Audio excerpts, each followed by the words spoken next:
Kerja keras para peneliti selama 20 tahun tersebut kemudian menghasilkan 170 publikasi yang berfokus pada karakteristik medis dan psikologis yang berbeda-beda.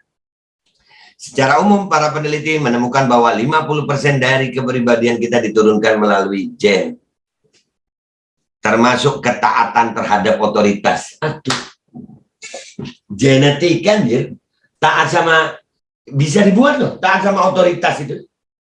Kekuatan.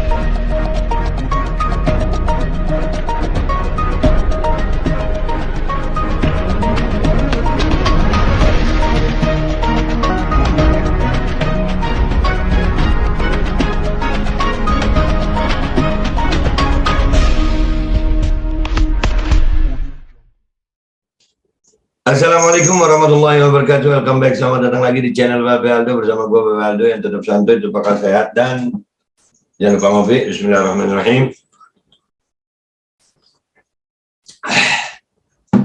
Alhamdulillahirrahmanirrahim. Wassalatu wassalamu ala sayyidil mursalin sayyidina Muhammadin wa ala alihi washabihi ajma'in.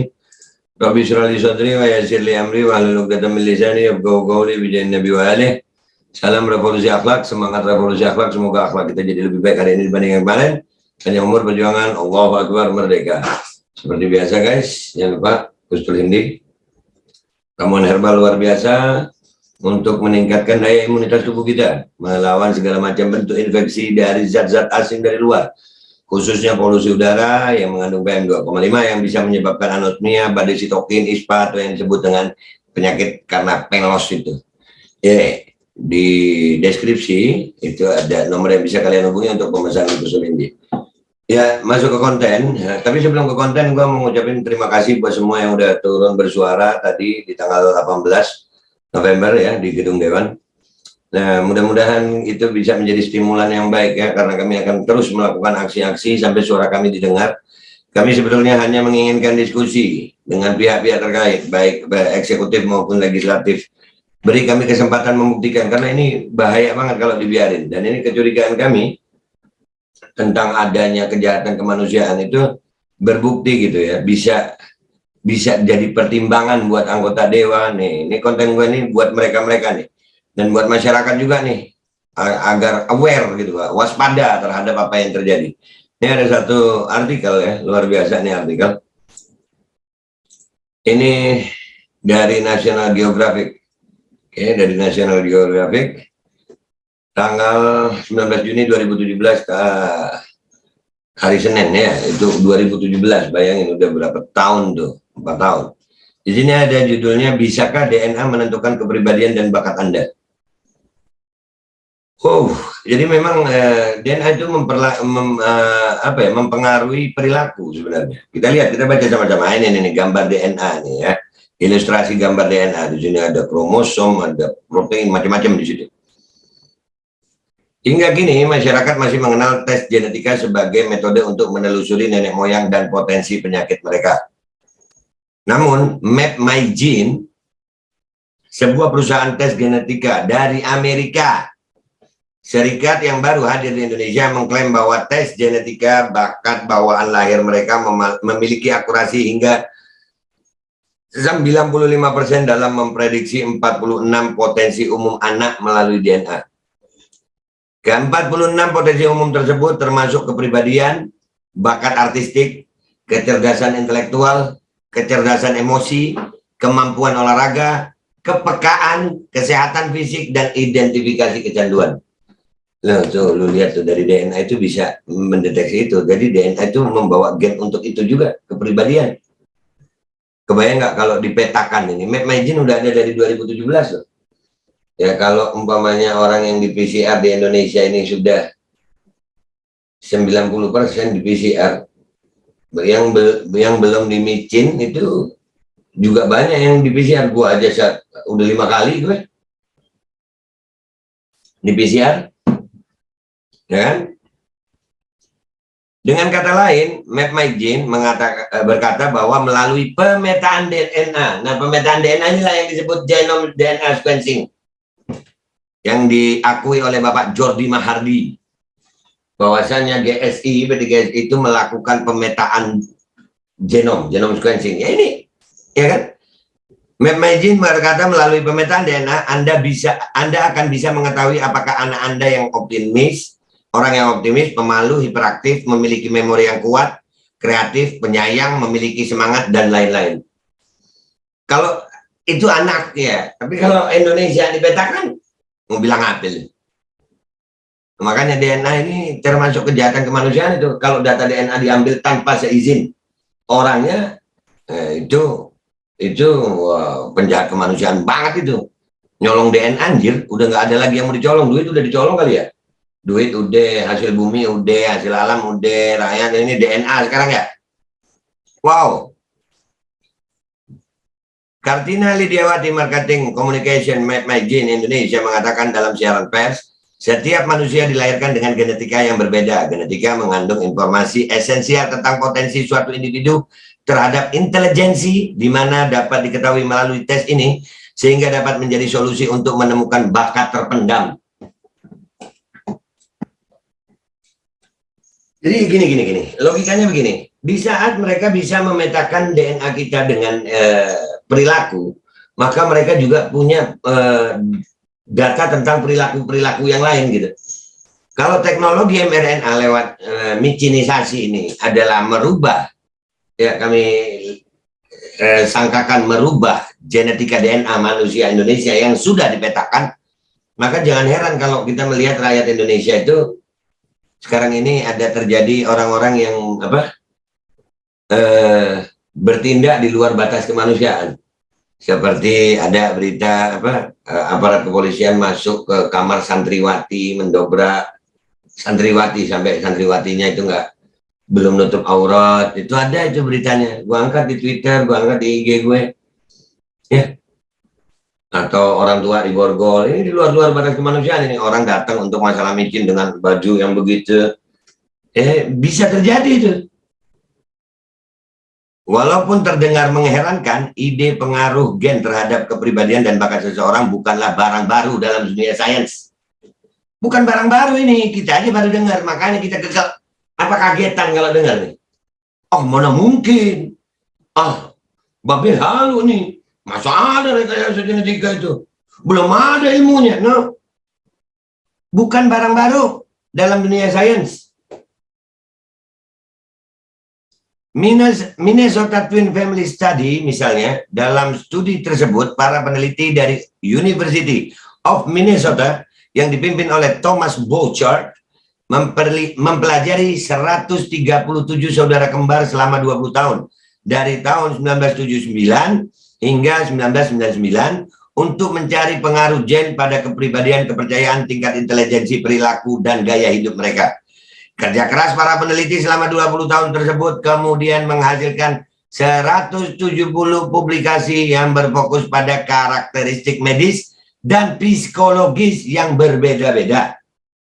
Secara umum, para peneliti menemukan bahwa 50% dari kepribadian kita diturunkan melalui gen, termasuk ketaatan terhadap otoritas. Aduh, genetik kan, taat sama, bisa dibuat loh, taat sama otoritas itu, kekuasaan, bisa dibuat, bisa direkayasa ke situ tuh.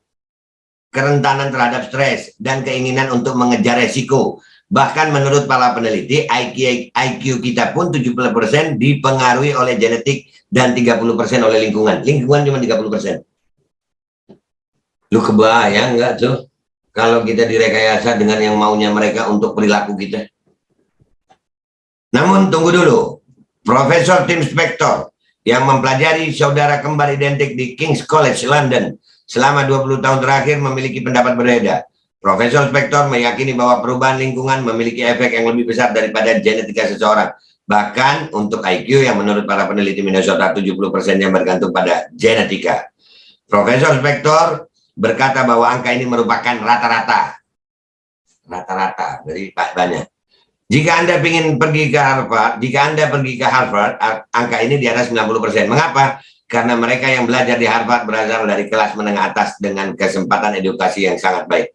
Sementara itu, jika Anda ke Detroit, di mana kemiskinan dan narkoba umum ditemukan, tingkat pewarisan IQ turun ke 0%. Ucapnya seperti yang dikutip dari The Guardian 19 Maret 2015. Jadi lingkungan itu juga berpengaruh terhadap intelijensi ya.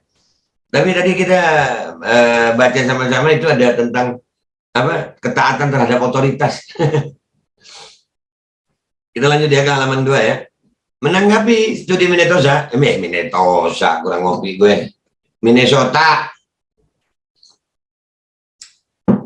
Profesor Spektor berkata bahwa ketika Anda mempelajari saudara kembar, hal pertama yang akan Anda sadari adalah kesamaan mereka, mulai dari postur hingga cara tertawa mereka. Namun bila Anda berhenti mencari persamaan tersebut dan benar-benar mendengarkan cerita mereka, Anda akan melihat perbedaan mereka juga yang sama banyaknya. Pendapat Profesor Spektor pun dibenarkan dengan apa yang terjadi ketika para jurnalis mewawancarai saudara kembar yang menjadi partisipan dalam studi Minnesota. Pada awalnya para jurnalis hanya berfokus pada saudara-saudara yang luar biasa mirip dan berpendapat bahwa genetika memiliki pengaruh yang luar biasa pada kepribadian dan jalan hidup seseorang. Namun seiring berjalannya waktu mereka menemukan bahwa saudara-saudara tersebut adalah minoritas dan mayoritas saudara kembar tidak semirip yang mereka bayangkan. Bojar sendiri mengakui bahwa kemiripan yang luar biasa dalam studinya merupakan anomali. Mungkin pengaruh genetika memang ada pada sebuah aspek dari perilaku manusia, tetapi penekanan terhadap karakteristik yang sama saja tertentu menyesatkan. Ucapnya seperti yang dikutip dari artikel Washington Post 11 Januari 1998. Jadi lingkungan itu berpengaruh juga terhadap perilaku. Ya, lingkungan. Genetika juga berpengaruh. Nah, kalau kita ngelihat lingkungannya sekarang ini, ya lingkungan kita ya begini. Ya beginilah, kita ngelihat anak-anak SMP udah pada ngerokok ya, udah ya bahkan anak SD udah ada videonya itu yang cinta-cintaan itu anak SD ya itu ya. Nah terus intinya genetika itu bisa dipetakan, DNA itu bisa dipetakan dan ada kemungkinan untuk diambil data DNA kita lalu dipetakan lalu mereka bisa saja sekali lagi bisa saja merekayasa, karena rekayasa genetika itu dilakukan lewat teknologi CRISPR ya. Itu teknologi yang luar biasa, dia bisa membuat DNA buatan ya, sehingga bisa mempengaruhi DNA yang ada dalam tubuh dan itu melalui media disuntikkan. Jadi walaupun MapMagine dan perusahaan-perusahaan tes genetika lainnya tidak akan bisa memprediksi jati diri dan jalan hidup anak 100%, setidaknya rata-rata 50% adalah angka yang cukup baik untuk digunakan sebagai patokan awal kepribadian dan bakat anak hingga lingkungan mengerahkan pengaruhnya. Jadi 50% ya, 50% lumayan tuh. Mempengaruhi itu ya genetika, lumayan 50%. Kebayang nggak kalau, dan kita sama-sama tahu bahwasannya micin itu apapun mereknya itu sedang melalui tahap uji klinis. That's why, aduh gaya gue. Itulah kenapa kita setelah micin masih disuruh PCR. Karena micin itu kan uji klinis. Uji klinis untuk kesehatan atau untuk DNA? Ayo coba. Untuk mengatasi pilus atau untuk DNA itu? Bisa saja kan mereka bilang itu untuk pilus. Tapi kalau memang untuk pilus, ya sementara PCR-nya sendiri kan masih dipertanyakan. Jadi ini yang penting gitu. Dan sekali lagi ya, mudah-mudahan ini jadi pelajaran buat semuanya bahwa rekayasa genetika itu memungkinkan, termasuk berpengaruh terhadap perilaku seseorang. Dan perjuangan kita sekali lagi ya, kita akan terus bersuara mengedukasi sampai kita didengar. Saya berharap video ini dan kita lagi berharap bisa berusaha untuk didengar sama anggota dewan supaya mereka dengar juga. Ayolah diskusi kita nih dengan tim ya. Sehingga para pejabat ini punya apa ya, masukan baru gitu. Jangan cuma dari kelompok itu aja gitu. Ayolah, kita nih sama-sama bisa berpikir kok rakyat Indonesia ini. Nggak dibatasi kan dalam berpikir. Apalagi mandatori micin. Micin ini uji klinis gitu. Jangan uji klinis ini uji cobakan kepada rakyat Indonesia yang kami tengarai data DNA-nya sedang diambil oleh pihak yang tidak bertanggung jawab. Dan itu dari pengakuan Bapak Jordi Mahardi sendiri. Terjadi genome sequencing di tes PCR itu. Ini wajib diselidiki. Share video ini dan kami tetap akan berusaha. Kami tetap akan berusaha mengedukasi masyarakat, mencari literatur, mencari bukti-bukti, dan ini tetap akan saya sampaikan sampai benar-benar terbongkar semuanya. Dan mudah-mudahan mereka orang-orang itu dapat hidayah. Kalau nggak mau dapat hidayah ya mudah-mudahan binasa. Itu aja dari gue minta maaf kalau ada salah ya. Sampai ketemu di lapangan. Sampai ketemu di konten-konten gue berikutnya. Dan kalau ada kegiatan di lapangan, kita juga ketemu di lapangan. Ya, wabillahi taufiq walhidayah. Wassalamualaikum warahmatullahi wabarakatuh.